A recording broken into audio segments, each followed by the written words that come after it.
Hello, everyone. I am Dawn Westmoreland, coming from Asheville, North Carolina, the beautiful Blue Ridge Mountains. I'm in Western North Carolina, and I have a weekly show called the Empowered Whistleblower, and we blow the whistle with our guests on strategies, advice, stories that empower people.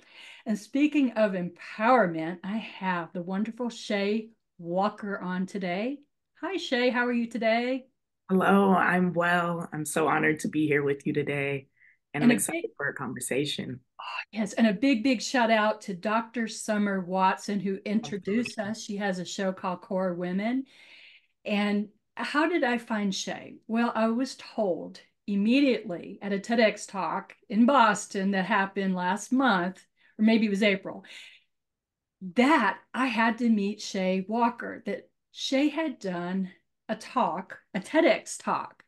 And she's 22 years old, which is very impressive. Racism is ruining our environment.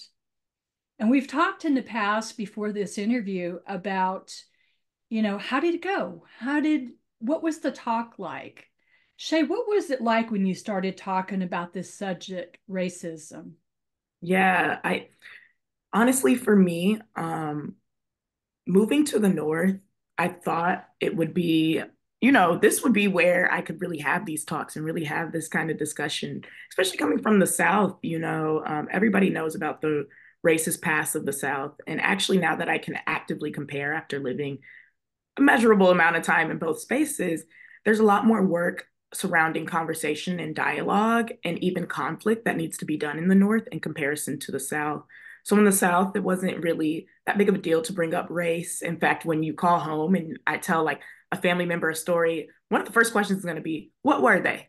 Right? I know they're asking about race, but up here, I remember my freshman year, I was on the phone with like a relative and they said that, and my roommate, she was white. She was like, what does that mean? I'm like, oh, so they don't even talk about race. Oh, wow. So when I talk about racism, it's very awkward. And I think we kind of had a conversation about it. Like by the time I given the TEDx speech, that was my third time giving kind of a speech about environmental racism.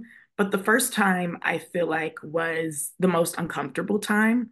I went to a school kind of outside of the city and I was giving my presentation, and it was a line of presentations before me. They actually put me to last. Like I was like, oh, okay. When the order starts changing, uh-oh, maybe you got a dicey subject.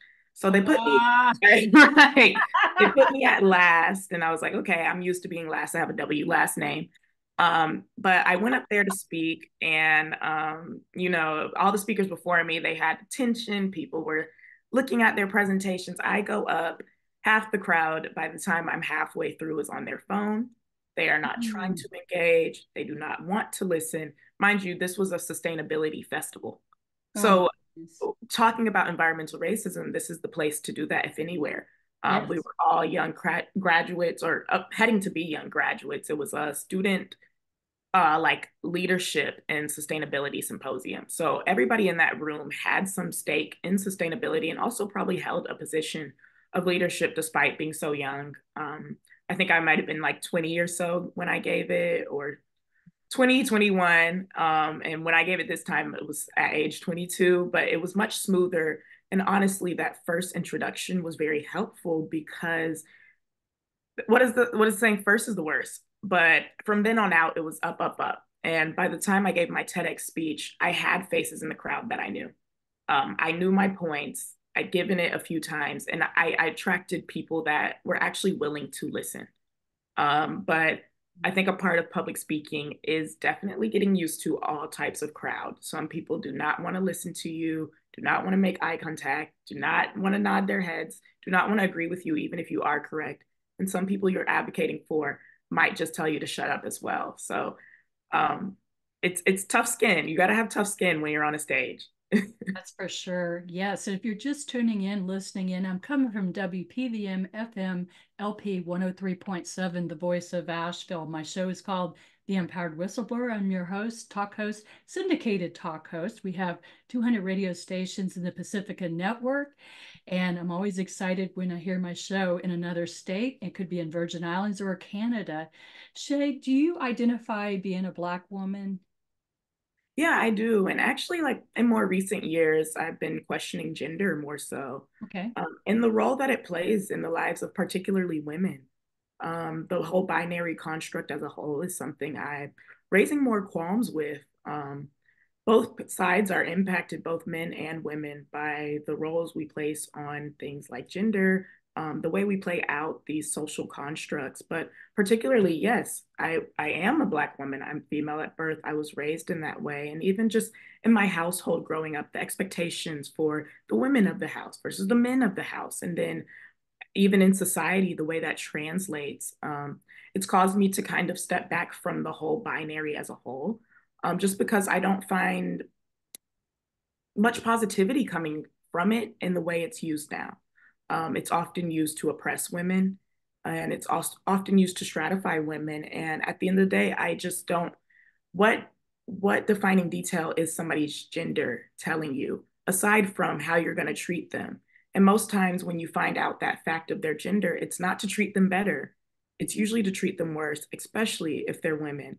But I absolutely identify with Black women. Black women have been, I will say, outwardly the force behind me. The scholarship I got to go to college, it was a Black woman behind me, pushing me to take my education seriously and take the scholarship seriously, telling me I had a chance.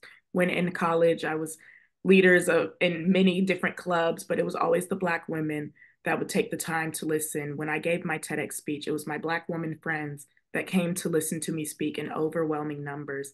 And so that's who I spend a lot of my time with. That's who I'm raised by, who I'm inspired by. So I absolutely identify with Black women, and I want better for Black women, all across the world. Mm-hmm. Yeah. Now, congratulations on your graduation. And I also know that you're going to head toward Washington, D.C., which when I was in my early 20s, worked in the Pentagon in the Air Force. Uh-oh. What are you going to do in D.C.? You're up to Oh something. man. I'm like, what is DC gonna do to me?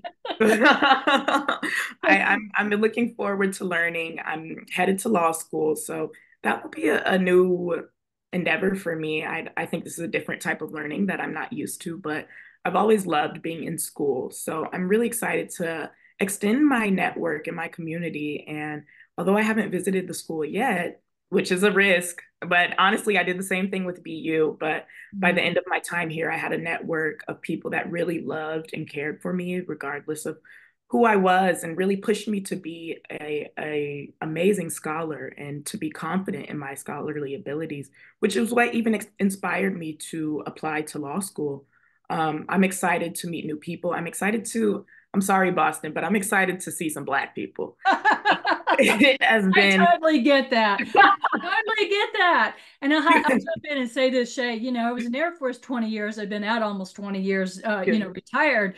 But, it's like when I was in San Antonio, it's a lot of Hispanics. When I'm in yeah, Washington, D.C., it's a lot of Black people. yeah, And so, when it's like Asheville, when I first moved here 19 years ago, it's mostly white people. I'm thinking, where right. are the Black people? Where are the Black people? What's I up did with not this? I didn't know. Like, and people would give me those warnings when I moved to Boston, like, there's barely any Black people, and things like that. But honestly, I had grown up in like schools, or I went to magnet programs or different schools that didn't have Black people. So it didn't really bother me much. However, there is a sense of familiarity that's lost. And also the Black people that were here, it Mhm. was, this was what I wasn't prepared for, right? So in Atlanta, you're in around Black people, but you're also like deeply ingrained in Black American culture. Now, Gotcha. when I moved to Boston, there's Black people, absolutely. Mhm. However, culturally, I was having a hard time finding other Black Americans. After the Great Migration, a lot of them migrated back down south, or it just wasn't a sustainable place to be for most of history until kind of this modern era. So, newly immigrated Black peoples, or even if they've been here a few generations, they're more likely to be in the Northeast.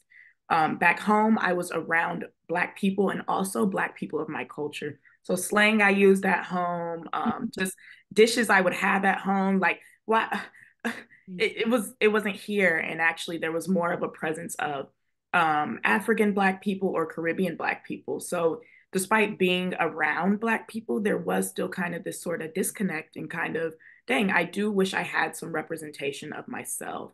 especially to go so far from home and to go from Atlanta, which is like the precipice Mm. of Black American culture, to Boston, where there was almost little to none. Like throughout my college years, I could count on my hands the other Black Americans I met. It was very shocking to see also how small the population actually was. Once you get outside of the Southeast, there's not much of you. And to be growing up in a place where I thought the whole world was me, we were all over. It was so many of us. It was really a shocker, and it's different cultures. It's hard to relate. And again, being queer, you can't necessarily go to the Black community and be like, oh, I'm going to be accepted here. No, you have different types of Black people. And I also realized how forward, in a way, the Black American community was. It was not rare to see mass presenting Black Americans, to see queer, to see trans, whatever.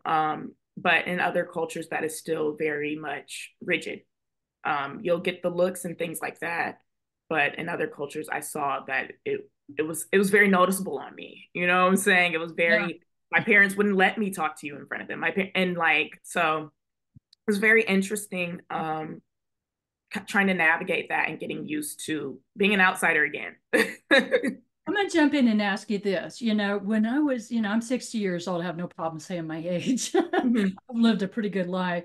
But when I was younger, Shay, gay people were called queer. Could you tell our listeners what queer means to you? Yeah, queer, I've always been told like it's kind of described as other than what is said to be normal. Okay. So you can be in a queer relationship and be presenting as a heterosexual couple.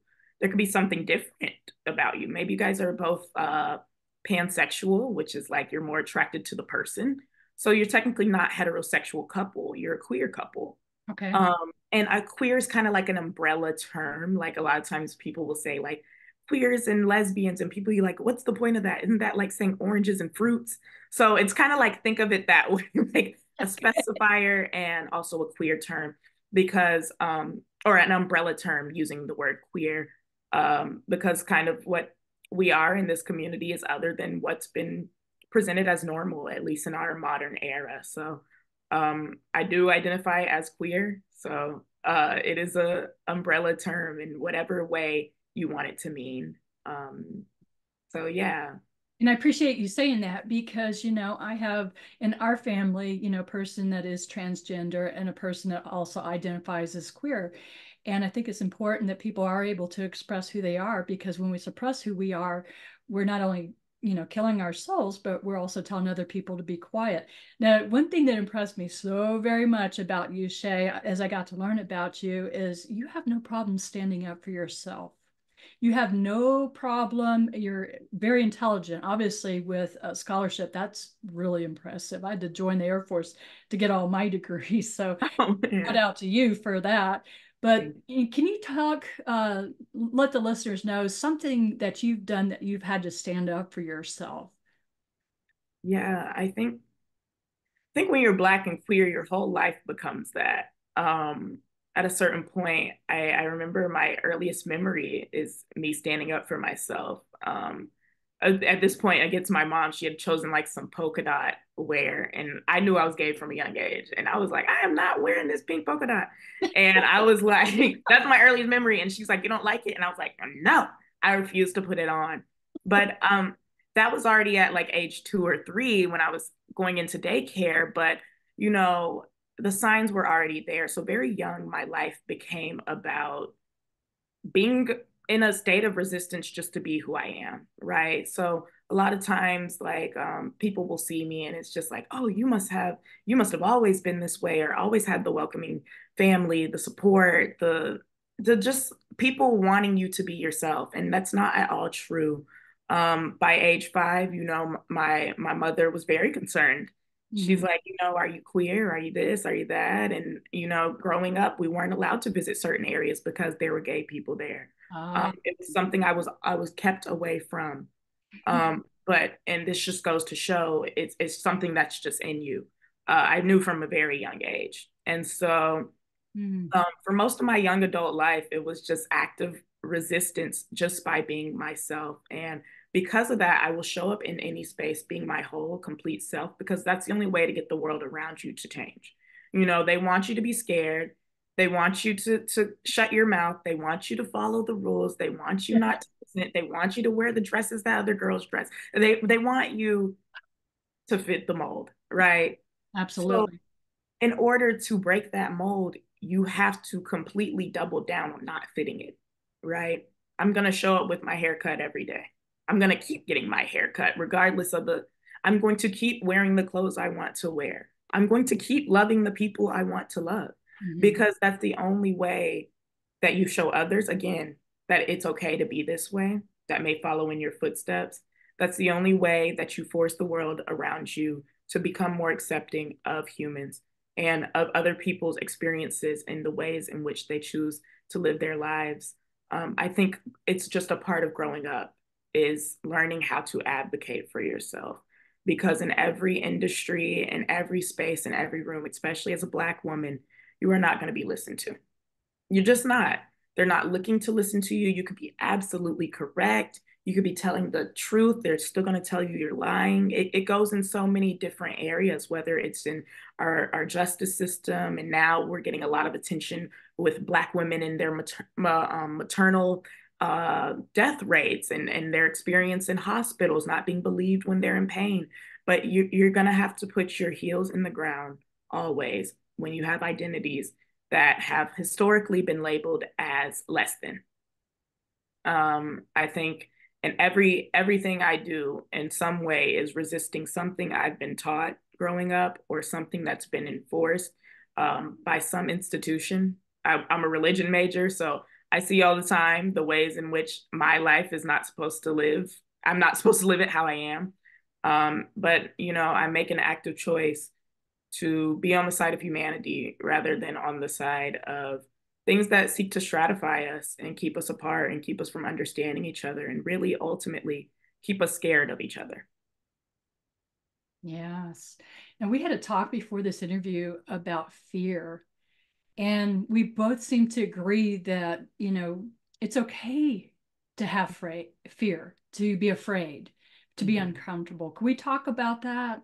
Oh yeah. As far as I think empowerment, disempowerment with fear? yeah, I think one of the scariest things you'll have to do in life, although you have to do it, is actually stand up for yourself. Um, there's been times where you have no support, right? You have no support a lot of times when you're raising a complaint. It's kind of like I know young people all the time will make this joke. They're like they hate being in the restaurant when their parents starts complaining about the food. Because you kind of don't want to it's awkward when Mhm. people like raise a complaint.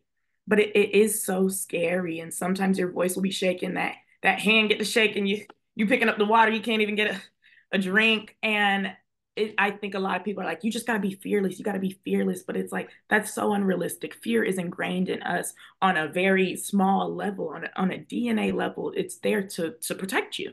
You know what I'm saying? You need stress, you need fear. So you don't do things you're not supposed to do. But it also comes up in times that it's just not helpful for what you're trying to do. And it might be something you need to do.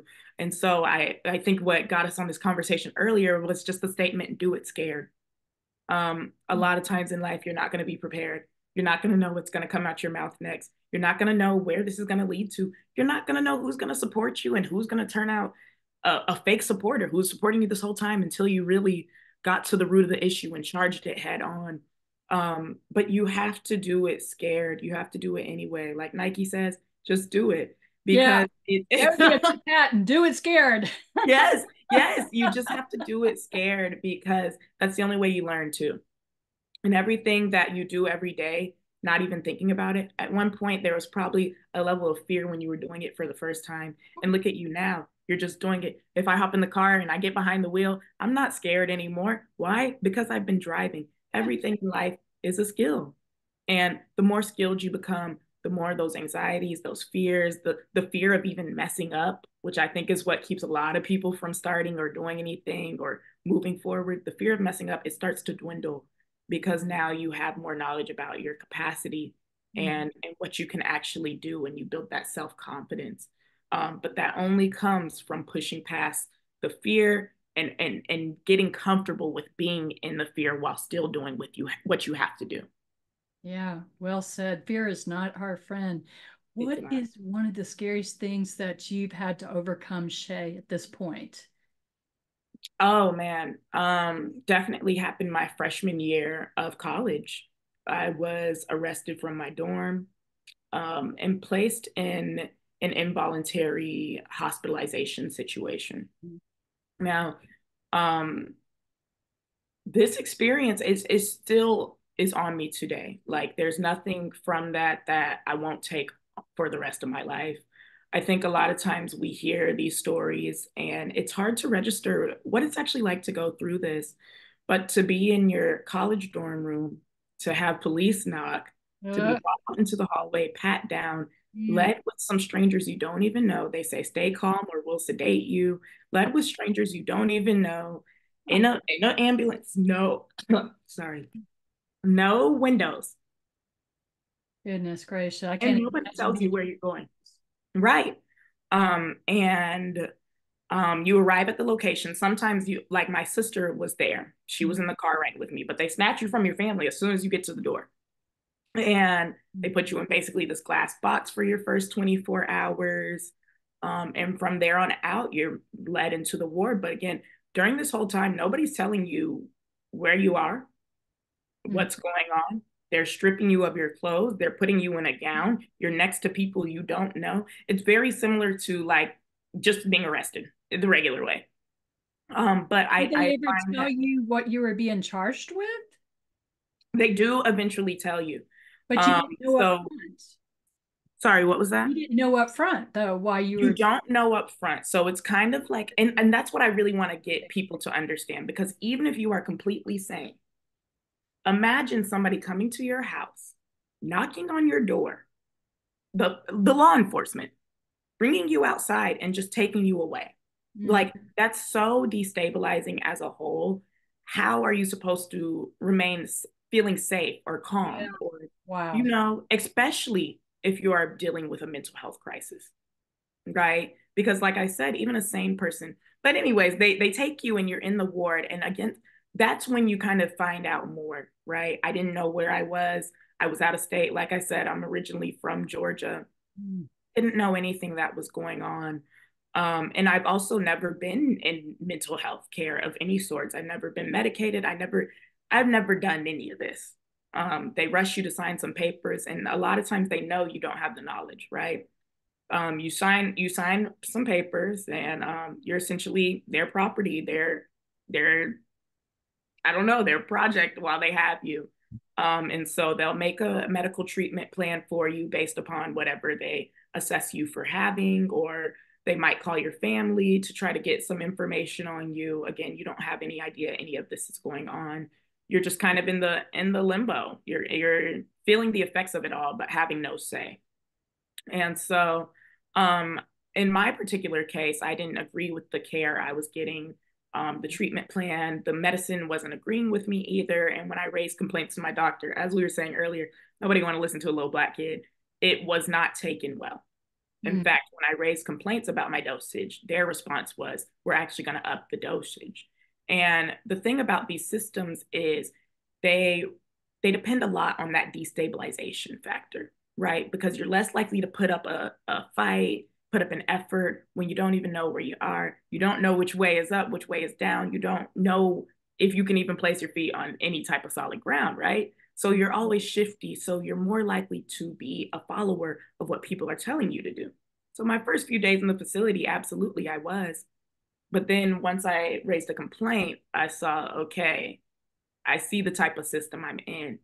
And so they wanted to increase the medication. At this point, other patients were becoming fearful for me because it was kind of taking away my ability to walk. It was giving me symptoms of hypothermia, which I now realize once I got out and did some research are symptoms of overdosing on the particular medication. Gotcha. And Mhm. I was feeling some of those symptoms. I couldn't retain any water. My mouth was constantly dry. And they would even, the doctors themselves would comment on the symptoms I was showing while trying to up my dosage. And so now looking back, I am grateful that I trusted myself. And there was one patient that pulled me aside and she was like, you remind me of a partner I had. And she was like, my partner actually, something very similar to you happened. And she was on the same medication. She ended up following all the way through, but her kidneys ended up failing her. She ended up taking her own life. And she was like, I would hate to see that happen to you. Just ask your doctor. And had she not pulled me aside, I wouldn't have asked her, but do it scared. They did not respond kindly. And when they doubled down on increasing the dosage, I doubled down and said, okay, I'm not taking any care whatsoever because I'm paying for it as well. You're paying for yeah, that's another thing about involuntary. You're Oh, still you are getting charged. paying. Yeah. Good. So it's in their best interest to keep you there for a good little minute, right? And involuntary, it's like, oh, You're this making is money. yes. Oh, I came out of there with about a Ooh. $20,000 bill. That's how my credit report started. Oh my So, goodness. it's in their best interest, and you'll kind of see that in the practices as well. I think the American um, health system, it's very money driven, and it's not very much care driven, right? The complaints you Gotcha. raise, the things like that, they're going to suggest a different treatment or something else that'll get you money. Even when I came in the first week, they were running all types of tests. There was EKGs, there was some scanning. Even when I complained about my kidneys, they sent me to get some scans done. Again, upping my bill rather than listening to the complaints and making the changes of lessening what I was on. Mhm. Right? They're gonna go and validate my claims while I'm paying for it. And then it was, oh, we don't see any inflammation. Well, can I see my results? No. So it was just like too much runaround. And by the time I was like, okay, I'm not doing this, when you choose not to have the care, at that point you can go to court. And, that was very scary for me. That was the first time I was going to be in any type of really courtroom. And it was like the hospital against me. And they were petitioning to hold me indefinitely. When you go to court, that's the risk. They can hold you indefinitely. Um, and if you lose, they'll spit out a date. You don't know when it will be. If you win, you might get your freedom. But honestly, God dang it, I was ready to gun for my freedom. And so at that point, they moved me into solitary confinement. They limited my access to water again because I was suffering from dry mouth. I was drinking water. I was like, I needed water consistently. It was just like thirst I couldn't even imagine. And it was just so cold. And I remember this was around January, February.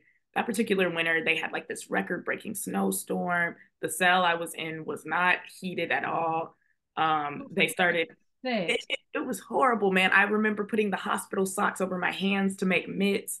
And I just slept in my coat like this. It was just the worst. And you're just constantly monitored in this particular type of room. It's kind of like it's a singular room. So you're like, Mhm. you're by yourself. They take you away from the rest of the patients. I wasn't allowed to talk to other patients. Wasn't allowed to have really pens, pencils, anything like that. Right. Anything sharp. Shay, I'm gonna have to jump in. We're down to our last minute. So I know you had a good outcome I standing up did. for yourself, I did. correct? Yes, I went to court. I made it out. I defended myself, and I was able to get Yes. my freedom back. But you have to do it scared, and you have to just have a vision of what you want and go for it, regardless of how much people try to scare you out of getting to it. Um, you know your story, you know your truth, and you know how to represent yourself best at the end of the day. And when you do that, and you're committed to doing it, you're bound to make some change in your life and the lives of others, those that witness and are inspired. Shay, your life story, your vulnerability, your strength, your stick-to-itness, I can't say how phenomenal you are. You just are an amazing young person going wherever you head, law school. I know you're going to do great. And for the listeners who want to reach out to Shay, what's the best way to reach you? Yeah, I'm on Instagram, TikTok, and LinkedIn. On LinkedIn, you can just look up Shay Walker. That's ShayWalker, and I'll be right there. On Instagram, it's Reclaw CEO, Reklaw CEO. That's just Walker backwards and CEO. On TikTok, you can find me at Shay the They, Shay They. So I'm looking forward to seeing you or hearing from you. You can also email me at shaywalk@bu.edu. And yeah, I'm open to speaking more and to hearing from somebody else that has maybe had a similar experience and just wants to decompress. Because the Thank hardest part of that battle is finding connection after. Yeah. We're out of time. To listeners, stay empowered. We'll see you next time, Shay. We're looking forward to seeing great things from you in the future. Thank you for Thank being on you. WPVM Thank FM you for having me. 3.7. Thank you so much for having Stay me. empowered.